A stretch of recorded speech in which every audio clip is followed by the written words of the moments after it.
Hello and welcome, friends. Today we have an interesting story with us, but before you start, don't forget to subscribe to the channel, like the video, and activate the notifications button to get all our videos to you. I first noticed it in the parking lot in front of a big supermarket. My husband and I and our kids were back in the car, and I noticed that one of the pillars of the far-flung lights and turns off. It's like the light's shaking, but there's something abnormal about this movement. And I didn't know why, because we as human beings are afraid of darkness, or because of the horror stories and movies they're used to seeing. Anyway, I found myself looking at it involuntarily, and I'm helping the kids get in the car, and I saw something terrifying. When my husband drove to the main street, the light of the pole was definitively locked, and I saw something there, something that cut off the light of the rear car for a few seconds. This subject happened very quickly, especially since the column came back into light one moment later, and it was clear that there was nothing in front of him or behind him.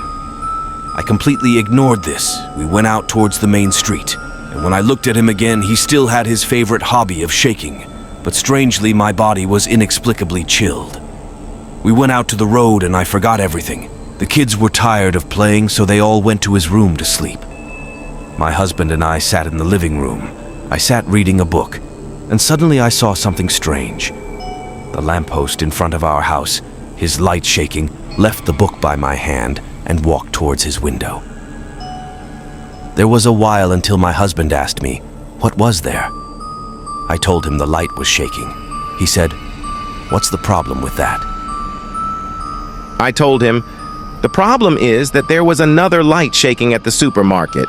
Isn't that weird?" He told me no. Then he went back to completing what he was doing. I decided to ignore the subject for a while, and I promised to continue reading my book. Moment.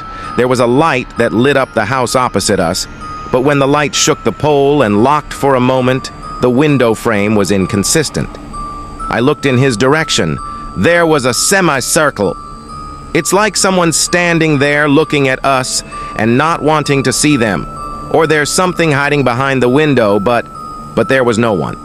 That's because, by inventory, the light came back in a moment. There was nothing at all. I called my husband, Charles. "Come here, please." I told him I saw something strange. I looked at him and found him sitting in his chair eating chipsay. I told him, "Can you come, please?"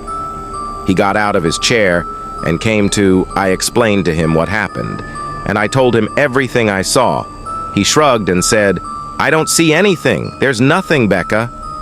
I went back to read my book, and when I finished, I went to sleep. There's something that woke me up from my sleep, and I tried to get back to sleep, but I heard a strange voice, a muffled foil coming from somewhere inside the house. I shook my husband to wake up, calling on him, "Charles, Charles, Charles, Charles." I heard something. But he didn't wake up, I did. And I opened the light and ran toward the children's rooms, but it was good to have that my son was sleeping safely, sighed with relief, and then headed to my daughter's room. I stopped in my place, fear paralysis. I saw a light vibrating from under the door, a terrifying blue light. I entered the room quickly. The light of the abat-jour was strangely shaking, made the whole room shape terrifying. I ran toward the bed. My daughter was sleeping safely. She sighed with satisfaction. I looked towards the hall to see if Charles woke up and came or not. I was horrified. There was a black imagination standing in the corner of the room, and I saw it for a moment when the light of the room shook and locked, but once the light came back, I found the corner of the room completely silver. My heart sounded so hard that it would have broken my ribs and come out of place, and I stood up, looking at the corner of the room. The light shakes and locks. Black fantasy is there. The light is back. There's nothing. Light shook and locked. Imagination became like someone sitting on his hands and legs in the corner of the room. The light is back again. Did he approach me? Shake the light and lock. He's already approaching. The light came back. The vibrations of the light became longer. The fear shed me further, and I couldn't even breathe. Shake the light and lock. "Oh my God, he's coming so close!" The light came back, sighed with satisfaction. I didn't see it. It had no trace. It was nowhere to be found.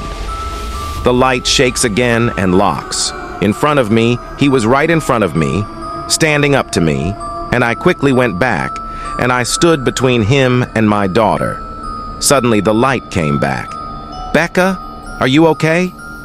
Charles, standing on the door of the room and sleeping in his eyes, started looking around like a lunatic.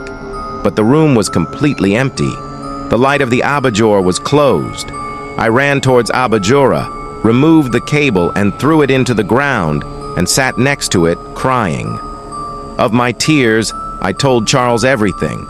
The next day I thought about it for a while. I told myself that these were preps or that I was dreaming and didn't differentiate between dream and reality. But when I walked into my daughter's room, I saw something strange. 3 hair throughout, curly, smell bad, are on the floor. I tell you, the sun set, shades fill the house, and I'm afraid of shaking the light. Do you have tips for me?